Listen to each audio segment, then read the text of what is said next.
नमस्कार साथियों, आज की वीडियो का विषय रहेगा डीपीसी में एडिशनल विषय को लेकर के जो चर्चा चल रही है उस पर अपन बातचीत करेंगे।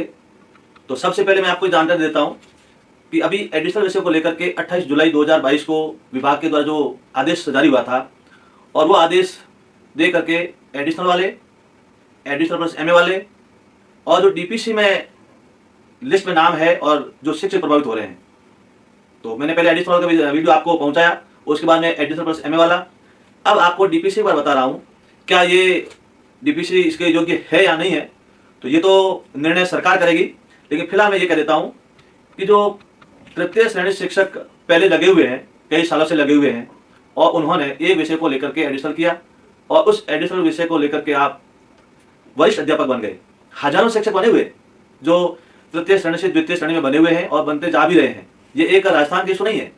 मैं 2-3 राज्यों पर प्रकाश डालूंगा इनको लेकर के। अब सरकार भी गंभीर है और शिक्षक भी पेशो पेश में क्या करे क्या नहीं करे।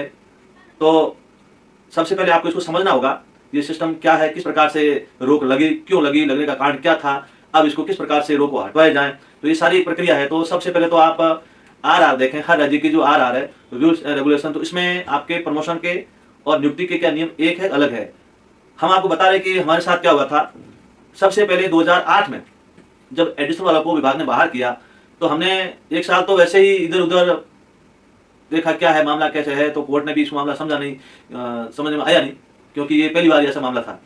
तो हमने आरटीए लगवाई। तो विभाग ने आरआर के अंदर सबसे पहले 2 टीचर थे जो तृतीय श्रेणी से द्वितीय श्रेणी में प्रमोशन हुए थे। हम उन दोनों का आधार लेके वापस कोर्ट में गए। तब कोर्ट ने भी कहा और सरकार ने भी कहा कि हम फिजिकल रूप से जो ज्वाइनिंग वाले हैं उनको हम प्रमोशन कर रहे हैं, लेकिन नई नियुक्ति उनको नहीं देंगे। तो ये पेज आ गया, तो मैंने नोट कर लिया। नोट करने के बाद मैंने आरटीए लगाई। तो आरटीए लगाने के बाद में मालूम पड़ा कि प्रमोशन और नियुक्ति के आरआर में दोनों एक ही नियम है। तो उसको मैंने बेस बना लिया। तो इस बेस पे आगे लड़ता रहा। तो लड़ते लड़ते एडिशनल वाले और बहुत सारे आरटीए से निकले। तो कहने का अर्थ यह कि एक तरफ तो सरकार एडिशनल वालों को प्रमोशन दे रही है और एक तरफ उनको नियुक्ति नहीं दे रही है।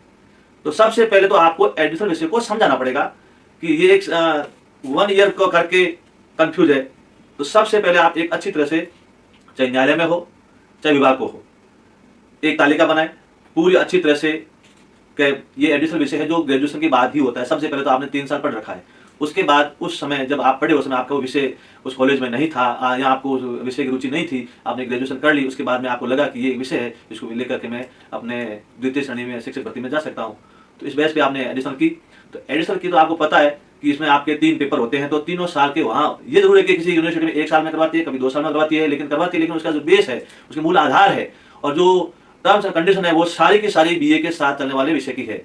जैसे फर्स्ट ईयर का पेपर फर्स्ट ईयर में होता है तो सेम सिलेबस होता है, उसका जो समय निर्धारित है वो भी उसी फर्स्ट ईयर जो ग्रेजुएशन में 3 साल पढ़ रहा है उसी के साथ पेपर होता है। सेकंड ईयर का थर्ड ईयर के साथ, यदि इसमें यदि कंपार्टमेंट आती है तो वह पूरे वापस करने पड़ते हैं। तो ये एक पर सबसे पहले तो आप खुद को समझ के ये एक समझ विकसित करके उनको पूरा जो निचोड़ है वो आपके जब आप न्यायालय में जाते तो माननीय न्यायालय के सामने इस प्रकार से रखें। ये अभी मैंने कंप्यूटर साइंस का एक केस था, उसमें कैट ने इनको बाहर कर दिया। तो हाई कोर्ट में उन्होंने अच्छी तरह से उसकी पैरवी करवाई और एक एक चीज को क्लियर किया। तो वो हाई कोर्ट ने वापस कैट को रिमांड कराया कि वापस आपको केस को कंसीडर करें, क्योंकि ये जो एडिशनल विषय को लेकर है बिल्कुल सही है। तो आप भी एडिशनल विषय को लेकर के केवल ये ना कहें कि 1 साल में डिग्री होती है, कई तो डिग्री मानते भी नहीं। तो आप इनको ये समझा, जो भी आप जहां भी आप इसकी पैरवी कर रहे हैं, जहां भी आप इनका एविडेंस दे रहे हैं, तो सबसे पहले उसकी अच्छी जानकारी दें। ये दिमाग के अंदर एक चीज बैठी हुई है कि 3 डिग्री 1 साल में कैसे कर ले, इसी वजह से ये इशू बना हुआ है। तो बंधुओं, घबराए नहीं। डीपीसी में आपके आगे बहुत सारे शिक्षक वरिष्ठ अध्यापक बने हुए हैं और आप भी बनोगे। और एक 14/1/2022 को राजस्थान हाईकोर्ट का एक डिसीजन है, माननीय न्यायालय ने डीपीसी में जो एक स्ट्रीम चेंज को लेकर के आने वाली भर्ती में इनको बाहर कर दी, भर्ती भी बाहर कर दी और डीपीसी बंद कर दी कि इस विषय को लेकर के डीपीसी भविष्य में नहीं होगी। तो उसमें भी यदि ये 14/1/2022 का डिसीजन है, रिट पिटीशन है 5509 और 2020 का है, तो आप ऑनलाइन देख सकते हैं। तो उससे पहले तो सुप्रीम कोर्ट में एसएलपी राजस्थान सरकार के द्वारा लगी हुई थी 2016 और 18 वाले जो नियुक्ति पा चुके हैं शिक्षक। हो सकता है कि ना इनको सुप्रीम कोर्ट वाले को इन्होंने कोर्ट के सामने नहीं रखा होगा या अच्छी तरह से इनको आगे लाया नहीं हो, इसी वजह से ये मामला आगे बना हुआ है। और इस 14/1/2022 वाले जजमेंट को लेकर ही विभाग ने यह आदेश जारी किया कि डीपीसी में भी अब एडिशनल विषय वैलिड नहीं होगा। तो मेरी आपसे एक ही राय है ये, बाकी तो मामला विभाग, सरकार और माननीय न्यायालय करता वो मान्य होगा। लेकिन हम ऐसी परिस्थिति से गुजरे हुए हैं, तब सलाह दे सकते हैं और बातचीत करते हैं, इसमें कोई दोहराय नहीं है। बता सकते हैं कि ऐसा हमारे साथ हुआ था, आप इसको आगे कर सकते हैं, तो आपको न्याय मिल सकता है। और न्याय के लिए लड़ना पड़ता है, बिल्कुल बैठने से और मांगने से अधिकार नहीं मिलते हैं। तो आप सबसे पहले तो आप ये 14/1/2022 वाले को चैलेंज कर सकते हैं। कौन से आधार? एक तो माननीय उच्चतम न्यायालय के जो विचाराधीन मामला आगे स्टे वाला चल रहा है एडिशनल, उनको लेकर के। दूसरी बात, इनको आप एडिशनल विषय को तीनों साल के पेपर को अलग अलग तरीके से आपके पूरी अच्छी स्थिति को देख करके बता सकते हैं, क्योंकि हजारों शिक्षक लगे हुए हैं। अब एक अपने और से माने कि एक बीए करने के बाद में 8-10 साल बाद वापस वो शिक्षक द्वितीय श्रेणी बनने जा रहा है, तो क्या वापस बीए करेगा कुछ विषय में? ये तो असंभव है। तो ये एक रास्ता था, हर यूनिवर्सिटी करवाती है। जब यूजीसी करवाती है, यूजीसी ने मान्यता दी यूनिवर्सिटी को, यूनिवर्सिटी करवाती है, तो वो करवाती है तो कम से कम पिछले डॉक्यूमेंट्स भी आपके चेक करती है, सब कुछ आपके अच्छे तरीके से लीगल काम जो किया हुआ है वो तो कोई दिक्कत है नहीं। हाँ, सभी एक समान नहीं हो सकते, कोई एक दो हो सकते हैं जिन्होंने अलग ऐसी यूनिवर्सिटी से की है और उसमें हो सकता है कि इसमें इलीगल काम हुआ है, तो ये प्रभावित हुआ है तो अलग बात है, लेकिन सभी को एक चश्मे से देखना अच्छा नहीं है। तो ये एक आपसे निवेदन भी है, आप प्रभावित है तो आप इस प्रकार से आप आगे बात रखें तो आपके बिल्कुल हित में ही होगा।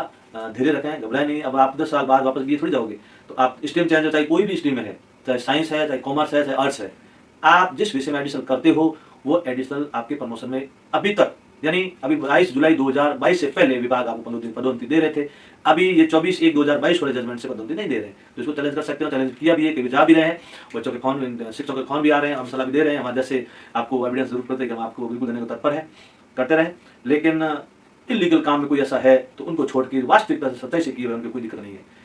अब आखिर में यही होगा कि अब कई संगठन भी सामने आ रहे हैं, सुप्रीम कोर्ट में मामला भी चल रहा है, तृतीय श्रेणी भर्ती भी अभी आने वाली है, तो अब ये मैटर बहुत लंबा हो गया है। तो आप घबराएं नहीं, आखिर में यदि सरकार चाहती है और आप सब मिल करके अपनी ये इस प्रकार से रणनीति बनाए, ये प्लेटफॉर्म बनाए और ये समझाए या प्लानिंग बनाए, और सरकार करती भी है, विभाग करते भी है कि 2022 आदेश से पहले या अभी आज तक जिन्होंने एडिशनल विषय किया है उनको अंदर ले लें, उसके बाद कॉलेज में निकाल लें और उसको आगे नहीं करें। क्योंकि जब यूनिवर्सिटी करवाती है और आप एक तरफ प्रमोशन दे रहे हैं, नियुक्ति दे रहे हैं, बच्चे कर रहे हैं, उसके बाद में ये ऐसा मामला है जो बच्चे कंफ्यूज हो रहे हैं और वास्तव में ये लंबी लड़ाई जैसी बात होगी। इधर भी विद्यार्थी आपस में केस कर रहे हैं, वो न्यायालय में एडिशनल वाले जा रहे हैं, बिना एडिशनल वाले उनको कह रहे हैं आप फर्जी डिग्री लेके आए हो, तो ये फर्जी नहीं कर सकते।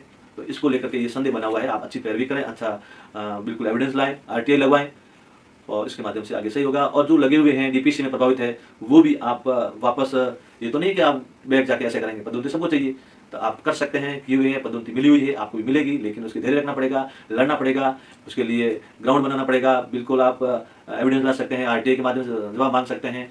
कई राज्यों में 2-3 राज्यों के जिक्र अभी आपकी जरूरत पड़ती है, मैं आपको कई राज्यों की जजमेंट दे सकता हूँ, फिलहाल मैं आपको जानकारी दे रहा हूँ। आगे कोई ऐसी जानकारी आपको चाहिए, कौन से राज्य में, बहुत सारे राज्य हैं जो DPC में एडिशनल को नियुक्ति पदोन्नति में अवसर दे रहे हैं, और राजस्थान भी दे रहा था, अभी ये इशू बना हुआ है, तो इसका चैलेंज कई शिक्षकों ने किया है, संगठनों ने इसका विरोध भी किया है, ऐसा नहीं होना चाहिए। लेकिन आखिर में सरकार की मंशा वो काम आएगी, सरकार भी न्यायालय के आदेश को स्वागत करती हुई मानती है, इसीलिए उनको ये निकालना पड़ता आदेश। फिर भी आप अपने अधिकार के लिए लड़ते रहें और ग्राउंड बनाते रहें, फैक्ट तैयार करें और बिल्कुल आप उसको अच्छी तरह से कोर्ट को संतुष्ट कर दें, तो आने वाले समय में वापस जो पदोन्नति आप ले रहे थे और उम्मीद करते हैं आप आगे पदोन्नति मिलती रहेगी। और आगे के विस्तार से मैं सारी डिटेल एक बड़ा वीडियो बनाऊंगा सारे जजमेंट को लेकर के, उस समय आपको और आने वाले वीडियो में आपको पूरी जानकारी मिल जाएगी। अभी आप निश्चिंत होकर के बिल्कुल आप अधिकार के लिए तैयार हो जाएं और ऐसे एविडेंस तैयार करके माननीय न्यायालय के न्यायपालिका पर भरोसा करें। धन्यवाद।